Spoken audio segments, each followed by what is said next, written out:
My name is Randy Love, and I grew up in Harlem. First and foremost, shout it out to my wife and my family members and the real comrades that still holding me down behind these walls. And let me walk you down this dark road.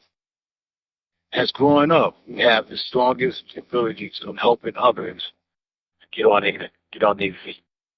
What's time for getting breaking or bad decisions? Because that person could be a come up or a fall down.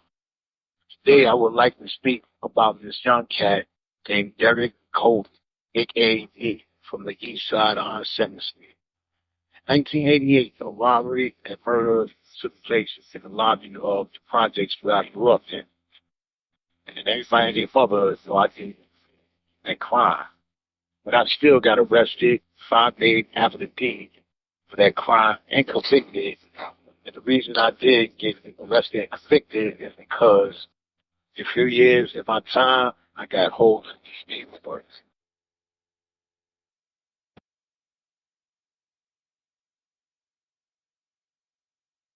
I'm doing consecutive sentences of 40 years to life. Fight my innocent decade. No. Monster. 35 years ago. I was indicted of second-degree murder, robbery, and weapons charge. I pleaded not guilty and went to trial. Indicted and was found guilty and received 25 to life. Still claim my innocence. Because I never entered the building of 405 when the crime was committed. Never Coley pleaded guilty of shooting Anthony and received 14.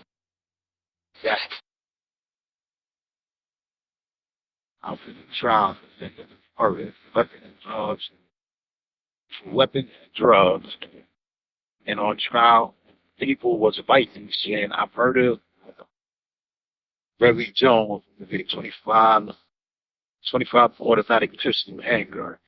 I was acting along, and with my lawyer cross-examination, it came to find out that Mr. Jones got shot with 2 guns and was killed by a large caliber bullet. In the middle of the trial, the people had hand over a piece of paper to my lawyer that just said destruction, nothing more. My lawyer asked, "What is the story?" I said, "It's the drug.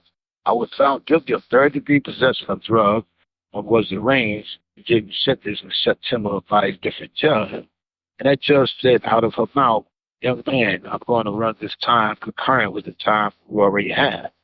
But for some reason, I found out, and 15 years later, my commitment papers and sentence minutes is gone.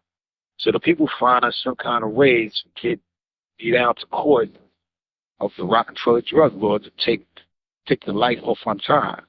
When I got in court, I declined the offer and said, "Send me back upstate." And in 2010, I found out I was sentenced for 40 years to life. We're still staying at this very moment. But what I'm so confused why Bonnie Whitner is on all of my paperwork and computer as to be my sentence judge. During 2007, Bonnie Whitner stated clear as day in court that she is not my sentence judge. And I'm asking respectfully, please afford me an innocent team to interview. Bonnie Whitner asked that she sentence me on September 15, 1993. The only bond of proof I have at this very moment is my rap sheet. Until when I get free, track down my sentence judge, prove my innocence. So many years have passed by, and so many loved ones have passed away, and so much have changed where I'm not the same person. 35 years ago, yes, I'm a changed man in growth and wisdom, and it took me to go through the pain and suffering to learn how to respect and live in any city, state, and in the world in the correct way. I have some family members still around, and I also have 4 grandkids I love so much, and they help me make it see another day as well, my wife and kids. I have so much to give back to the community and youth if I ever get that chance. As a prison is not for many, but for few.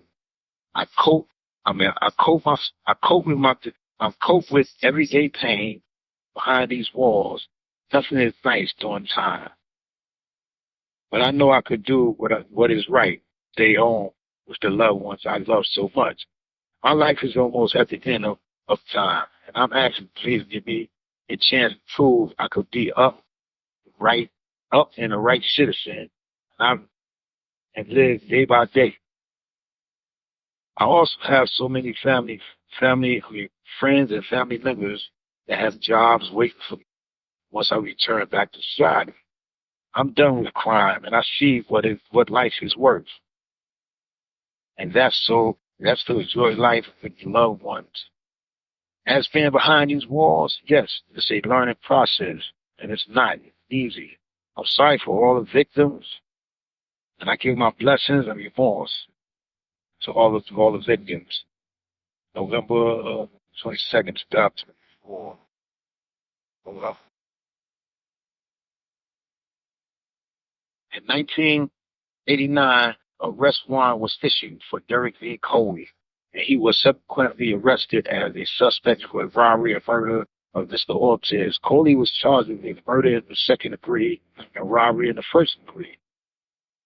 On June 27, 1989, almost 1 year later, Officer Alfredo Genovese stopped their vehicle after receiving a radio transmission from Detective Raymond Branner. The officers saw Mr. Jameson and five other people in the vehicle when they opened the door. Mr. Jameson was sitting in the rear passenger in the back seat, two others, and three people in the front, including the driver.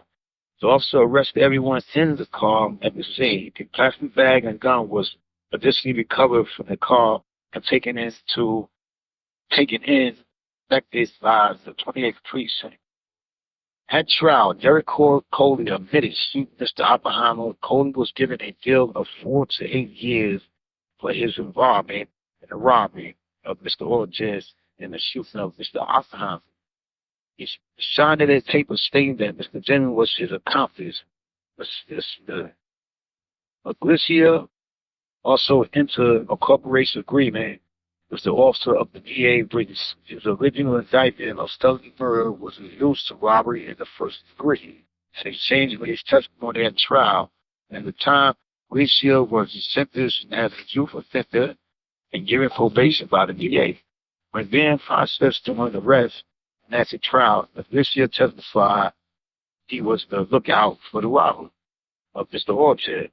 That Aglicia also testified that he had talked with police officers when they arrived at Wilson Housing as they come to shoot 1988.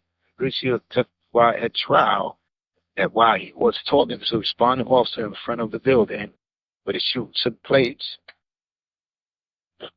Mr. Jameson approached Aglicia and the officer and told the police that he thought his girlfriend might have been shot. Leo Cicerano, a New York City Housing Department employee, also testified in the trial. Asensio testified that he saw Mr. Jameson sitting on a car on the side of the Wilson housing prior to hearing the gunshot. Asensio, the father, testified that when he heard the gunshots, Mr. Jameson was still sitting on the car. After he heard the gunshot, Asensio stated that he saw Mr. Jameson run towards the back of the building of 405 Fifth Street. At the end of the trial, jury found Mr. Jameson guilty of robbery in the first degree, possession of a weapon in the second degree, and murder in the second degree. The jury found Mr. Jameson not guilty of intentional murder in the second degree. James also found not guilty for the attempt murder and assault of Mr. Oppenheimer. So basically, what I did gave a still to how my life turned at a very single moment, and other brothers just indicate me in something for what apparent reason, I don't know, but maybe take a deal when the DA throws something on the table and an opportunity present itself. So I guess, though, the weakness bring the bond upon where the brothers weak, and just to say what we're going to say. And I had other people, investigation go to the brother Derek Coley, upstate jail they was in, to make a statement And which he did make a statement indicate that him and somebody else was in the building, whatever. But I have that in black and white, which I share with y'all next time I speak. Also, I seen another prophet, gave it to him years later. He flipped and said that he's not helping me because in 2016, he said I called him a snitch.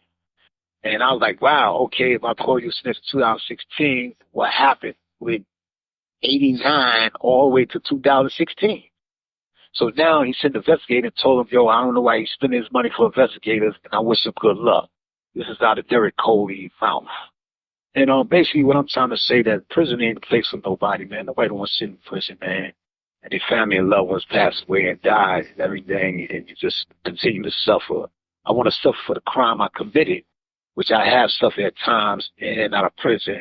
But why I got to suffer for a crime that somebody else committed, and you just aggravated and you put me involved in certain things, and then I got to suffer on your account.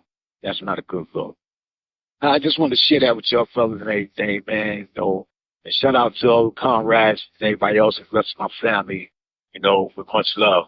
One.